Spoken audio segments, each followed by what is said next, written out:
Hello, Trojans. My name is Jocelyn Caballero. Today is Tuesday, October 11th. First up is a brief history of Halloween. Have you ever wondered about some of the origins of our Halloween traditions? Probably not, but I'm here to tell you. Where does the word Halloween come from?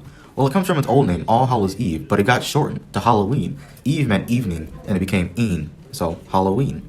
A brief history of Halloween. It started out as the first day of the Christian holiday All Hallowtide, which was when they would honor saints and recently departed souls. But what does that have to do with trick-or-treating? Well, trick-or-treating is believed to come from the act of guising and souling. Souling is the act of soulers, which are representatives of the dead, going around to beg the rich for cakes. In Scotland and Ireland, guising is a traditional Halloween custom of children in costume going from door to door asking for food or coins.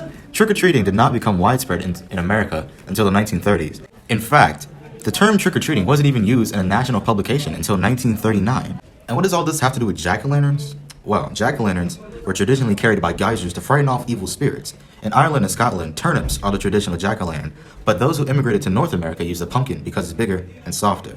So, if you ever wondered where some of the things associated with Halloween come from, then now you know. Hey Trojans, you like money? I like money. Money's pretty cool, isn't it? Well, you can make money by playing bowling. Yeah, you can get a scholarship from playing bowling here at Soho. Talk to Mr. Pena. Hang out with your friends, go play bowling, get a Letterman jacket. College for bowling?